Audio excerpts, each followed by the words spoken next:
the best of the week on Relevant Radio. What is authoritative parenting, and how do parents do it the way that you would recommend? Okay, so there's a really simple way to implement it. You want to make sure that there are clear expectations about behavior. So we don't talk disrespectfully to grown-ups in this house. And if they do, there has to be a consequence. But don't say, I'm going to cancel your 8th birthday. No parent ever does that. Make the consequence something like no screen time or no play dates on the next 2 Saturdays, something like that. And then you want to make sure there are natural consequences. I have a teenager, he refuses to wear his coat in the winter, and I'm like, okay, go out and be cold, and I'm not going to run your coat to school if you need it, right? The Drew Mariani Show on Relevant Radio. Yeah, as parents, we all, I think, wish we could have done better, right? Raising our kids. Maybe not. I mean, I think the world's a really powerful place. There's a lot of challenges for your kids, and as a parent, you just want to make sure your kids are successful. There's a whole generation of children, Gen Z, that generation of kids born between 97 and 2012. Maybe you've got kids in that group. Maybe you got grandkids in that group. They've grown up with the internet. They grew up with electronic technologies at their fingertips. They have, they're digital natives, as the experts say. But a good majority of them have grown up with something called gentle parenting. I don't know what your parenting style was. I mean, did you discipline your kids hard? Did you spank them? Did you put them in timeout? Gentle parenting is a parenting technique that doesn't use physical consequences to deal with disciplinary issues. Instead, the parent speaks in a very calm voice, telling the child, stop hitting me, don't do that, clean up your room.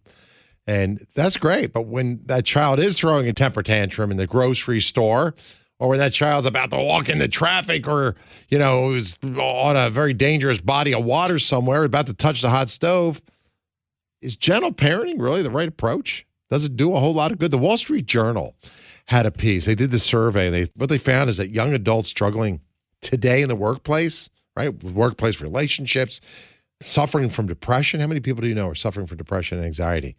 If you want to know how extensive this is, there's a website called Résumé Templates, and they survey Gen Zers who work full-time, try to understand how involved their parents were in their most recent job search in their current role. What they found out was that nearly 1 out of 3, 1/3 of Gen Zers had their parent write their resume. Now, you might have done that. You might say, well, Drew, I did help a little bit. I know what they need to say and just trying to help. 3/4 of them, listen to this. This is mind-boggling. 3/4 of them brought a parent to the interview. Are you kidding me? If somebody walked in, if I'm interviewing a potential professional for whatever industry I'm in, and they bring their mommy or their daddy with them, that interview would end instantly. And I tell them, you're going to need to find another job somewhere else, and maybe at a daycare. I mean, it's kind of silly, right? You're going to bring your mom or dad to the interview. More than half had a parent speak with their hiring manager. Just my mom will tell you, my dad will explain it to you. What? It almost seems unreal, doesn't it? This came out, I was looking at the Wall Street Journal. It's a credible publication. 45% have a parent talk to their current manager. Can you imagine having your mom or your dad talk to your boss? I'm joined right now by an expert. She's the best-selling author of 6 books, one of our country's leading authorities on parenting and teens and children's help. Dr. Meg Meeker is here with me today. You can find her at meekerparenting.com and get plugged into some of her great work. Doctor, thanks for your time. Good afternoon. Thanks for having me, Drew. So what kind of parent were you? Can I ask you that? Is that okay? Yeah, I was a very strict parent, I think. My husband was stricter, so I was a softie. I'm not a big spanker, but I will tell you, as you were talking, once in my daughter's life, I think she was 13, and our kids knew they had to speak well. She was angry, I was angry, and she told me to shut up. She was grounded for 1 month. She had to come home with me, no basketball, no, flute or piano or whatever. And it was pretty miserable. That is the last time she ever said that. And can I ask you a question about that, though? Because my wife and I would do the same thing. We put our kids in blackout, no electronics for a whole week, or, you're grounded.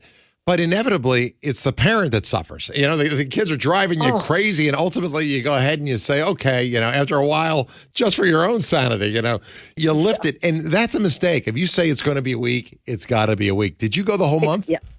I did. And I will tell you, immediately after I told her it was a month, I gasped. And I thought, what did I just do to myself? But if you say it, you have to do it. And I will tell you, it was a huge lesson for me and for her. Our kids didn't swear. They didn't say shut up. They didn't backtalk, and they all knew that that was happening. And life at home, particularly during the teen years, I have to say was delightful because our kids knew this is as far as you can go. But I'll tell you, it was awful. One other anecdotal story over video games. Our son was 14. He wanted an Xbox or whatever. We had a knockdown drag out for a month. He gave up, went off to college and said, I'm going to take an Xbox with me. We said, well, if your grades are bad the first year in college, you're not going to go back. He took it off, came home at end of his freshman year and said, I'm so glad you wouldn't let me have that Xbox because I went to college and I saw all these young men in a dark room playing video games hour after hour. And he said, it just sickened me. And so, there are times when you're making your kid really uncomfortable. You're fighting with them and for them. And yet, you're helping them so much in the long run. It's uncomfortable. You're making them miserable. They're mad. They're upset. But, that's what you have to do as a parent. That's what we signed up for. It's really true. And parenting, I guess, styles change. Yeah. My parents they never hit us. Well, actually, my father never, ever hit me. Maybe my mother I'd be afraid of. I got in trouble at school or something. She's like the last one I wanted to see, because I knew I was really going to get it, right? My dad was always pretty understanding on that deal.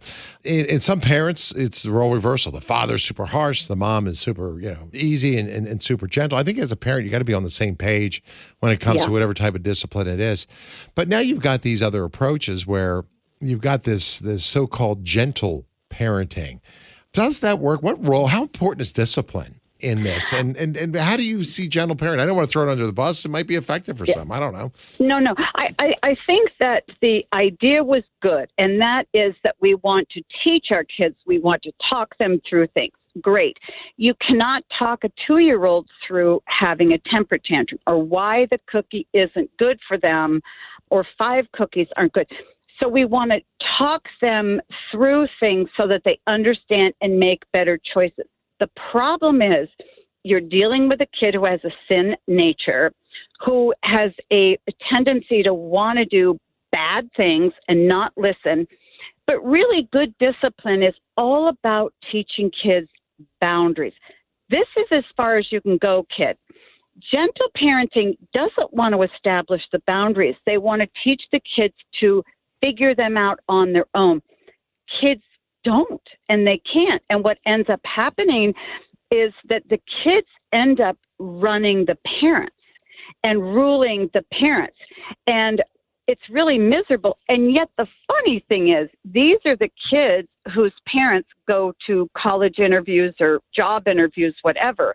They want to teach, but they don't want to implement any rule which is going to make the kid feel horrible. They don't want to upset the child, so they go along with them all the time and might make life, quote unquote, comfortable for the child. When you think of successful adults, successful at relationships, work, friendships, anything, they're highly disciplined people. You cannot excel at your job or marriage without being very disciplined. How do people learn discipline? By being shown what it's like to live within strong boundaries.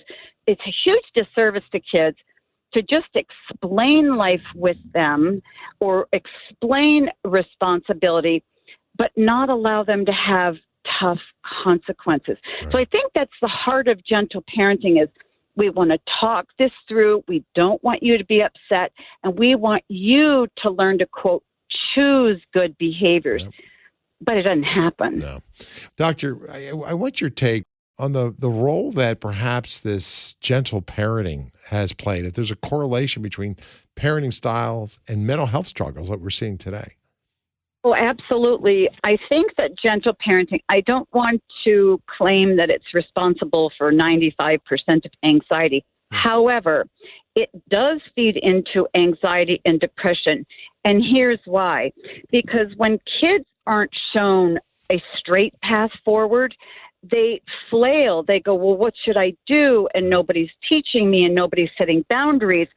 They feel in charge of their lives before they're ready to be in charge of their lives. Second, they feel that their parents don't really care because the parents are saying, well, you decide and you choose, and they can't. They need somebody to be in charge of them because it makes them feel safe. And this is hard for parents to understand, but kids need a leader and a guide, not who's going to be mean to them or oppressive or not let them have their feelings or whatever, or, hit them all the time. But they need somebody that they can follow who says, this is the way to go. And if you go this way, then life will be good for you. But if they're never given that, they become very anxious, and kids are disconnected. They're floating. They don't know who they are. They don't know where to go. And I want to make one other point. You were talking about the parents who go in for the job interviews and so forth. That same parent who's doing that, who's running that kid's life, is the same parent who, when the kid is 8 or 10, will hand him a cell phone, which is like handing poison to a kid because, well, it's okay. So they'll say yes in one part, but then they'll hyper control in another. Gotcha. So it's really mixed up. There's a continuum of parenting. To the one extreme, there's authoritarian parenting. That's the military sergeant, my way or highway. You don't feel, you don't say anything, I'm in charge. The other extreme is the passive parent who says, whatever goes is fine, whatever you'd like to do is fine. And in the middle, which we clearly know, is authoritative parenting. That's where parents set boundaries, they set rules, but they're very loving and they're very kind. They're not overbearing. Gentle parenting falls more towards the passive parenting. The thing that's good about gentle parenting, and I would never say it's all bad or anything. So the good parts of gentle parenting are that parents want their kids to be able to express themselves, to feel what they feel, which is excellent. Of course, we want to do that. Where gentle parenting, so there's some good things about gentle parenting, and it came about because, people were leaning more towards the authoritarian, the military sergeant. But as in any parenting style, where gentle parenting can go wrong is where they allow the kids to make choices they're not ready to make. For instance, I had a patient who was 5. Parents were gentle parenting, great parents, allowing the kid to say what they wanted, express themselves, wonderful. But they failed in setting boundaries. And I was examining the child one day, and the 5-year-old, the dad piped up and said, answered a question I asked. The 5-year-old said, Dad, shut up. Whoa. And my eyes popped open, and Dad said to her, I'm sorry I made you upset enough that you had to speak to me that way. So gentle parenting, it's all about allowing kids free expression, wonderful. But they also need to set the boundaries that say, you can say this, you can't say that. So, it really hitting parenting right in the middle, the authoritative parenting, we know from research and everything that it serves the child the best. Right. So I'm not bashing gentle parenting, some good things about it, but sometimes it goes awry and parents take it too far and it ends up harming the child. In the gentle parenting sphere, there's a huge variety on how gentle parents parent. Some parent gentle parenting, they do great by their kids. They set boundaries, they set rules, but they're very kind and they're empathetic towards the child. I have seen, however, like with this patient and the father in my practice, gentle parenting gone awry, where they're so gentle, if you will, on the kids. They allow kids to just, do whatever, and that's harmful to kids. Well, Doctor, people can get plugged in, ask you questions. I know you've got a whole community there on your website. Yep. That's meekerparenting.com. That's the best way to connect. Check it out, especially if this is resonating with you. I think you'll appreciate it. That's meekerparenting.com. My thanks to Dr. Meeker, best-selling author of 6 books on this, too. Hey, like what you just heard? Then share it with your family and friends.